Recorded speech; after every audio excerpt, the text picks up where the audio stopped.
اپنے کہیتے صحابی حضرت معاذ کہ جن کو اللہ کے رسول کہہ رہے ہیں واللہ یا معاذ انی لأحبک، حضور صلی اللہ علیہ وسلم کی محبت ہمارے ایمان کا حصہ ہے۔ کیا مرتبہ ہوگا اس ہستی کا کہ جس کو اللہ کے رسول کہہ رہے ہیں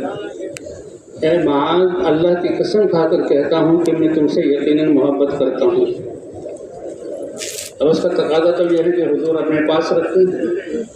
اور اے معاذ میں تم کو یمن بھیجنے والا ہوں اور تم یمن جاؤ گے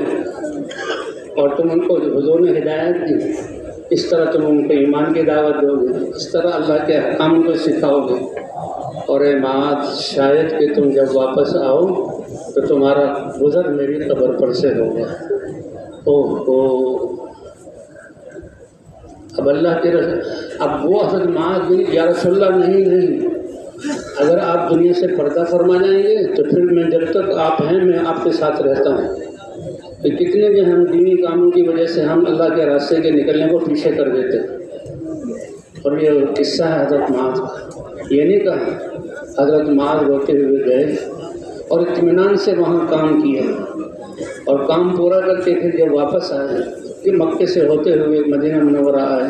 اور سب سے پہلے حضور کا پوچھا تو صحابہ نے عرض کیا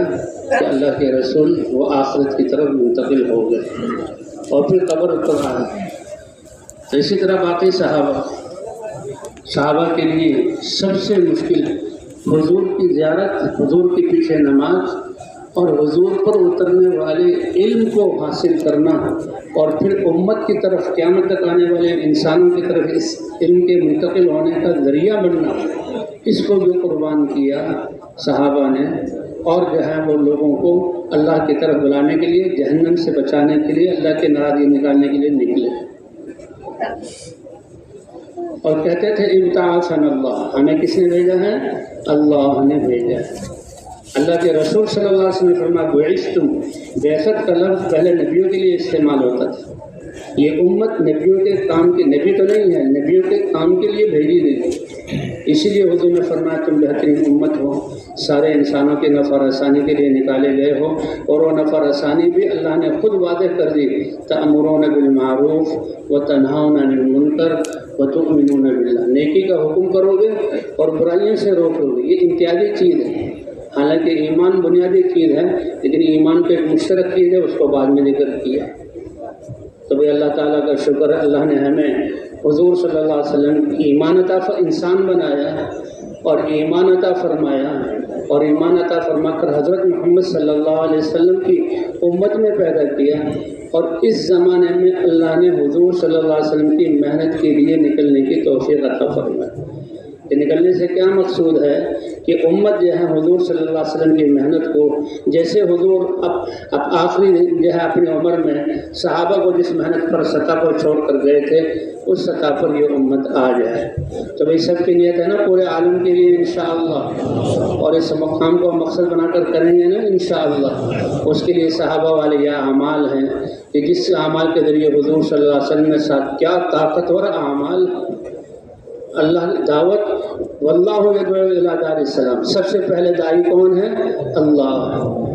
جنت کی طرف بلاتے ہیں، مغفرت کی طرف بلاتے ہیں، اللہ اعمال کی طرف بلاتے ہیں،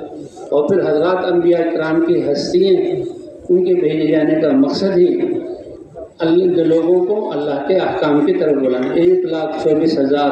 اور ایک روایت میں 2 لاکھ انبیاء، اور سب سے آخر میں سارے نبیوں کے سردار حضرت محمد صلی اللہ علیہ وسلم۔ قرآن پاک میں ایک آیت ہے الیوم اکملت لکم دینکم واتممت علیکم نعمتی ورضیت لکم الاسلام دینا۔ بہت بڑی یہ آیت، بہت بڑا احسان جو اللہ جتلا رہے ہیں۔ دیکھو آج تمہارا دین مکمل ہو گیا، بس کوئی کمی اس میں نہیں، دین زندگی گزارنے کا راستہ جو نبی لے کر الیوم اکملت لکم دینکم، آج ہم نے تمہارے دین کو تمہارے لیے کامل کر دیا، اور یہ اللہ کا احسان جو پورا ہو گیا، اور یہ دین اسلام اللہ نے ازل سے تمہارے لیے پسند ہو، رضیت لکم الاسلام دینا۔ یہ اتنی بڑی آیت ہے، اتنا بڑا انعام کہ ایک اسرائیلی حضرت عمر رضی اللہ تعالیٰ سے ملا، اے عمر اگر یہ آیت اللہ تعالیٰ ہم پر اتارتے، ہماری کتاب تورات میں اتارتے، تو جس دن یہ آیت اتری اس دن کو ہم عید کے طور پر مناتے ہیں۔ اس دن کو ہم کس طور پر مناتے ہیں؟ عید۔ تو یہ بات تو اللہ کی طرف سے ہے، اور حضرت محمد صلی اللہ علیہ وسلم سید الانبیاء، کیا تم کیا سمجھتے ہو یہ ایسے ہی اتر گئی؟ وہ ایسے ہی دن تھا۔ 1.25 لاکھ صحابہ کے ساتھ حضور حج کے احرام کی حالت میں، 1.25 لاکھ صحابہ کے ساتھ حضور عرفہ کے میدان میں، 1.25 لاکھ صحابہ کے ساتھ حضور صلی اللہ علیہ وسلم ہاتھ اٹھا کر گھنٹوں اللہ سے دعا کر رہے ہیں۔ اس وقت میں اللہ نے یہ آیت اتاری ہے۔ اتنی بڑی بات ہے۔ آج ہم نے تمہارا دین مکمل کر دیا اور اللہ نے اپنا احسان پورا کر دیا۔ ورضیت لکم الاسلام دینا، یہ اللہ کی پسند سب سے بڑی چیز ہے۔ اس لیے کہتے ہیں یہ انسان مسلمان کتنا خوش قسمت ہے۔ وہ دیکھنا جو اللہ کو پسند ہو وہ ہمارا دین ہے، وہ بولنا جو اللہ کو پسند ہو وہ ہمارا دین ہے، وہ سننا جو اللہ کو پسند ہے، وہ ہاتھ سے لین دین جو اللہ کو اور اللہ کی پسند ہو تو جنت سے بھی بڑی چیز ہے۔ ایک قصہ ہے نا کہ ایک آدمی اس کے دل میں خیال آیا فلاں گاؤں میں میرا مسلمان بھائی رہتا ہے، چلو میں اس کی ملاقات کے لیے چلوں۔ اللہ کا شکر ادا کریں کہ اس تبلیغ کی برکت سے کتنی مرتبہ اللہ تعالی ہمیں ان قدموں کے اٹھانے کی اور مسلمانوں سے ملنے کی توفیق دیتے ہیں۔ 5 نمازوں میں آتے ہیں، گشتوں میں جاتے ہیں، روزانہ ملاقاتیں کرتے ہیں، اور پھر ہم جو ہے اور ویسے جو ملاقات کتنی بڑی بات ہے کہ ایک شخص کہ فلاں بستی میں میرا مسلمان بھائی ہے میں اس سے ملنے جا رہا ہوں۔ اب وہ ملنے کے لیے گیا، اللہ نے فرشتہ انسان کی صورت میں راستے میں بٹھا دیا۔ اب یہ گزر رہے ہیں، بات ہوئی بھائی کہاں جا رہے ہو؟ فلاں بستی میں۔ کیوں جا رہے ہو؟ اپنے مسلمان بھائی سے ملنے کے لیے۔ کوئی دنیاوی تقاضا ہے، کوئی رشتہ داری کا تقاضا نہیں، یہ تو صرف اپنے مسلمان بھائی ہونے کی وجہ سے۔ تو فرشتے نے خوشخبری سنائی، فرمایا طبتا، اس مبارک نیت اور چند قدم کے اٹھانے کی مشقت کی وجہ سے اللہ نے تمہیں پاکیزہ کر دیا۔ اللہ تعالیٰ کامل ایمان والوں کو اور اول وہلہ میں جنت میں داخل ہونے والا کیا فرمایا؟ تم پاکیزہ بن کر آئے ہو۔ اللہ نے ہمیں زندگی دے کر بھیجا ہے آخرت کی تیاری کے لیے، آسائشوں کے لیے نہیں۔ یہ دنیا مزے پورا ہونے کے مزے پورا کرنے کی جگہ ہے ہی نہیں، اور جو اس میں زندگی کو مزے پورا کرنے کی کوشش میں لگائے گا تو جو اللہ نے لکھا ہے وہ ملے گا، اور یہ گھاٹے والا۔ قل هل ننبئکم بالاخسرین اعمالا، کیا میں تمہیں نہ بتلاؤں جو بہت زیادہ اپنی زندگی اور جان اور مال کی بازی ہارنے والے ہیں اور ان کو کوئی فائدہ نہیں۔ وہ کون ہے؟ الذین ضل سعیہم فی الحیاۃ الدنیا، وہ دعوے تو یہ کرتے تھے کہ ہم جیسا کوئی جو ہے ہم محنت کریں، ہم نے ستاروں پر کمندیں ڈال دی، ہم فلاں میں جہاں سیارے تک پہنچ گئے اور ہم نے یہ بنا لیا۔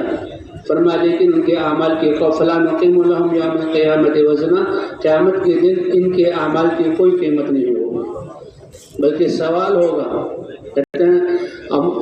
لا تزال قدم عبد،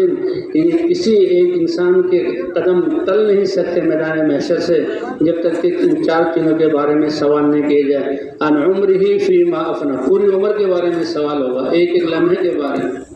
عن شبابہ فیما ابلا، اور اپنے جوانی کے بارے میں، کیونکہ یہ خاص حصہ ہے، اس لیے فرماتے ہیں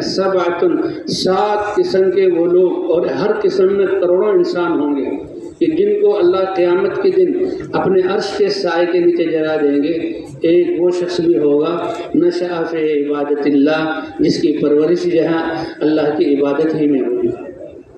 اس لیے بھائی آپ عورتوں کی تربیت مردوں کے ذریعے، اور بچوں کی تربیت ماں اور باپ دونوں کے ذریعے، بچوں کی تربیت ماں باپ دونوں کے ذریعے۔ تو وہ ایک نوجوان جو اللہ کی جہاں عبادت اور اس میں پرورش پائی، تو اس لیے بہت اللہ نے یہ زندگی ہمیں آخرت کی تیاری کی۔ اے معاذ، اپنی زندگی کو خوشگوار بنانے کی کوشش نہ کرنا، کیونکہ جو اللہ کے بندے ہیں بندگی میں زندگی گزارنا چاہتے ہیں وہ صلاحیتوں کو خوشگوار بنانے میں نہیں لگاتے، وہ تو اپنے آپ کو اللہ کی عبادت کے لیے تھکاتے ہیں۔ حضور صلی اللہ علیہ وسلم سخت بھوک سے، ایک دن کی بھوک، یہ تو کوئی بھوک ہی نہیں تھی ان کے ہاں،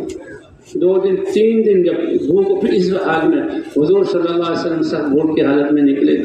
ابو بکر رضی اللہ تعالیٰ عنہ اور حضرت عمر پوچھا تمہیں کس نے نکالا؟ یا رسول اللہ بھوک برداشت ہی نہیں ہوتی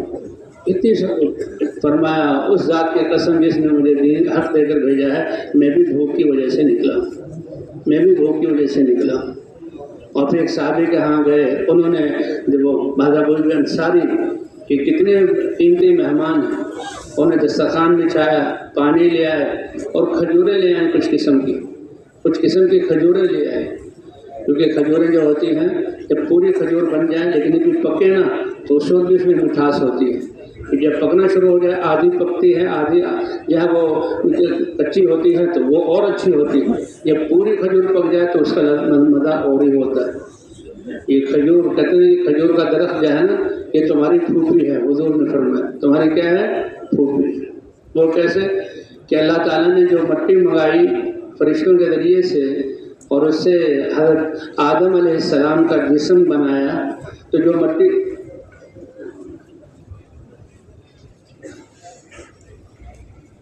تو جو باقی مٹی تھی اللہ نے اس کو زمین کی طرف پھینکا، اس سے یہ کھجور کا درخت اگایا۔ ہاں یہ کھجور کا شجرۃ طیبہ، اس کو شجرہ طیبہ کہا، شجرہ طیبہ کہا۔ ایک دو حضور صلی اللہ علیہ وسلم نے پوچھا کہ بھئی شجرہ طیبہ کیا ہے، تو صحابہ کرام اس کا جواب نہیں دے سکتے، پھر حضور صلی اللہ علیہ وسلم نے بتایا کہ شجرہ طیبہ یہ جو کھجور ہے۔ تو عمر رضی اللہ عنہ باہر نکلے، ان کے بیٹے نے کہا ابا جان میرے دل میں بات آ گئی تھی اور میں کہنے والا تھا لیکن بچہ ہونے کسی نے کہہ سکا، کہ بیٹا اگر آج تم یہ بتا دیتے تو میرے لیے کتنے فخر کی بات تھی، میرے لیے کتنے فخر کی بات تھی۔ تبھی اللہ تعالیٰ نے ہمیں یہ صلاحیتیں یہ سب کچھ جو دیا ہے یہ اللہ نے ہمیں بھیجا ہے اور آخرت کی تیاری کے لیے دی ہے، اور کامیاب ہے وہ انسان اور خوش وقت ہے کہ جس کی ساری چاہتیں جذبات اور اللہ کے دین کے لیے قربان، کیونکہ یہ کلمہ لا الہ الا اللہ جذبات کی قربانی چاہتا ہے اور جو ہے خواہشات کی قربانی چاہتا ہے، طریقوں کی قربانی، سارے جذبے نکل جائیں، یہ جذبات ہے۔ ہم تو اللہ کے بندے ہیں اور ہمارا جان اور مال اور صلاحیت اور سب کچھ کس کے لیے قربان ہوگا؟ اللہ کے لیے۔ جتنے بھی طریقے دنیا میں زندگی گزارنے کے رائج ہیں وہ سب ہلاکت اور نقصان کی طرف لے جاتے ہیں، صرف طریقہ اسلام جو اللہ نے اتارا اور حضرت محمد صلی اللہ علیہ وسلم نے اس پر چل کر بتایا، تو سارے جذبات اس کو قربان کرنا، سارے طریقوں کو قربان کرنا، اور ایک دین اسلام جو اللہ نے اتارا ہے حضرت محمد صلی اللہ علیہ وسلم کو، اس لیے حضور صلی اللہ علیہ وسلم نے فرمایا میں ایسا کلمہ لے کر آیا ہوں اگر تم اس کلمے کا دل سے اقرار کر لو تدین لکم العرب، یہ بگڑے ہوئے عرب کے روم اور فارس کی سلطنتیں اور ان کی تعلیم گاہیں ان ضدی اور بگڑے ہوئے عربوں کی اصلاح سے عاجز ہیں، تو اس کلمے کی محنت کی وجہ سے وہ اتنے پاکیزہ جو ہے زندگی والے بن جائیں گے کہ روم اور فارس والے ان کی نقل کریں گے۔ اللہ نے کتنی بڑی صحابہ کو، حضرت عمر رضی اللہ عنہ فرماتے ہیں کہ اگر ہمیں ہزاروں سال زندگی دی جاتی اور دنیا والوں کی طرح ہم دنیا میں ترقی کی کوشش کر کے ان جیسا بنتے تو نہ پہنچ سکتے تھے، جو اللہ نے اس دین کی محنت کی وجہ سے تھوڑے سے عرصے میں ساری دنیا کو ہمارے لیے مسخر کر دیا، ساری دنیا کو ہمارے لیے مسخر کر دیا۔ تو یہ اللہ کی طرح حضرات انبیاء کرام جیسی ہستیوں کو اتارا جاتا، علم دے کر بھیجا جاتا دعوت کے ذریعے، اور یہ اللہ نے والعصر ان الانسان لفی خسر، زمانے سے پوچھو کہ سارے انسان گھاٹے میں گئے، اس سے نکلنے کی سب سے پہلی اور بنیادی چیز ایمان ہے، کہ ایمان کا ایک ذرہ بھی ہوگا تو اس ذرے کے بدلے میں اللہ تعالیٰ دنیا سے 10 گنا بڑی رقبے والی ایسی جنت عطا فرمائیں گے جس کی مٹی مشکی ہوگی اور جس کا گھاس زعفران کا ہوگا۔ کہتے ایمان والا، ایمان کی طاقت اور اس کے نور کی برودت، ایمان والا جب جہنم کے اوپر سے گزرے گا، جہنم کی ایک چنگاری اگر دنیا کے سارے پہاڑوں کو اور اس میں اسٹیل اور دھاتوں کو جمع کر کے ایک جمع کر لیا جائے اور ایک چنگاری پگھلا کر ان کو راکھ بنا دے، لیکن جب ایمان تو وہ ایک چنگاری کی یہ تپش ہے کہتے ہیں حمیم کا ایک قطرہ اگر سمندروں میں ڈالا جائے، اللہ ہم سب کی حفاظت فرمائے، اس ایک قطرے کے سمندر میں ابالا آ جائے، لیکن جب ایمان والا جہنم پہ سے گزرے گا وہ چیخے گی اے ایمان والے جز تم جلدی سے گزر جاؤ، فإن نور ایمانی کا قد اطفأ لہبی، تمہارے ایمان کی نور جو ہے یہ میرے جہنم کے شعلوں کو نہ بجھا دے۔ اس لیے بھائی سارے فتنوں و فساد کو ختم کرنے کے لیے اللہ چاہیں تو لو شاء لہداکم اجمعین، اللہ چاہیں تو سب کو ہدایت دے دیں۔ انسان کے علاوہ ہر چیز کو پیدا کیا اور اس کی ہدایت دے کر اسی وقت اس کام میں لگا دیا، اور کب سے یہ آسمان، کب سے یہ زمین، کب سے یہ سورج، کب سے یہ چاند ستارے، کب سے یہ ہوائیں، کب سے یہ سمندر، کب سے یہ نباتات پیدا ہے، اور اللہ کے حکم کو مان رہے ہیں، اللہ کے حکم کی نافرمانی کر نہیں سکتے۔ اور اے انسان تم کتنے خوش قسمت ہو کہ تھوڑے سے عرصے کے لیے تمہیں دنیا میں بھیجا، اور اللہ کے رسول نے فرمایا کہ میری امت کی عمریں ہی 60-70 سال ہیں، میری امت کی عمریں ہی کتنے ہیں؟ 12-13 سال تمہارے جو ہے وہ بچپن میں بدل جاتے ہیں، لیکن اس کے لیے تربیت کی ضرورت ہے کہ جب پہلی نماز اور پہلا ہر حکم وہ ایک ایسی تربیت ہوگی ہو کہ اللہ کے دربار میں پہنچے تو اللہ کو پسند آ جائے۔ اللہ ہمارے ماحولوں کو ایسا بنا دے، اللہ ہمارے ماحولوں کو ایسا بنا دے۔ تو حضور صلی اللہ علیہ وسلم کی جو ہے آمد پر اللہ تعالیٰ نے یہ کام اس امت کو دیا، اسی لیے جو بھی ایمان لاتا تھا وہ فوراً دعوت والے کام میں لگتا تھا۔ آج صدیوں بعد اللہ نے ہمیں یہ محنت عطا فرمائی ہے، اللہ اس پر جو ہے اس کی قدر کرنے کی توفیق عطا فرمائے۔ وَإِذْ تَأَذَّنَ رَبُّكُمْ لَئِن شَكَرْتُمْ لَأَزِيدَنَّكُمْ، یہ رب کا اعلان ہے، اگر تم شکر ادا کرو گے البتہ ضرور بضرور اپنی نعمت کو بڑھا دوں گا۔ ہاں اللہ بہت قدردان ہے۔ حضور صلی اللہ علیہ وسلم اپنے حجرے سے باہر تشریف لائے، چند صحابہ بیٹھے ہوئے تھے اور وہ کسی عمل میں مشغول تھے، حضور ان کے پاس آ کر کھڑے ہو گئے اور فرمائے میرے صحابہ